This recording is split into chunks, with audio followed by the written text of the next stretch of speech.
Однажды в службу «Люди за этичное обращение с животными» поступил вызов. Пес, лабрадор черного цвета, круглогодично живет на улице. Казалось бы, в этом нет ничего такого. Так живут многие собаки во дворах частных домов. Однако проблема состояла даже не в том, что лабрадор, не пес-охранник, а в том, что на него вообще не обращали внимания. Лабрадор сидел на коротенькой цепи, ему было крайне некомфортно. Нерадивые хозяева лишь кидали ему объедки со стола. На этом их миссия заканчивалась. Они полностью игнорировали бедную собаку. Она тосковала от одиночества.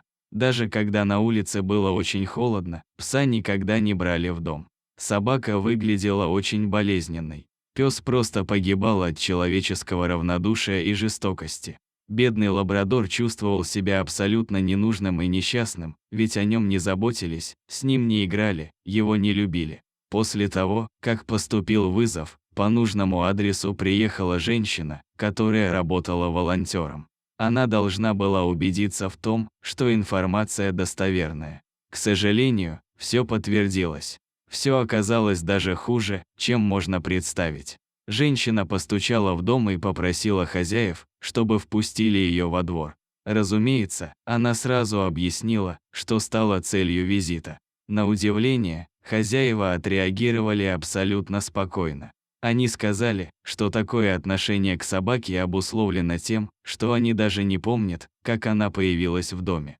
Они не могут вспомнить, кому в голову пришла мысль завести пса. К псу относились с полным безразличием. Его не лечили от болезней, не дрессировали, не обучали. Возможно, кто-то будет в шоке от такой новости, но горе-хозяева даже не дали кличку питомцу. Они просто посадили его на цепь и вообще не беспокоились о том, как чувствует себя животное. Они даже не старались заботиться о нем, просто относились так, словно его не существует.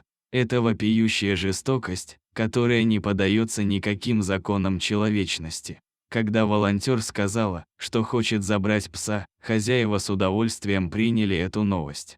Конечно, ведь он им совсем не нужен. Первое, что сделала волонтер, дала лабрадору кличку. Она назвала его Фленил.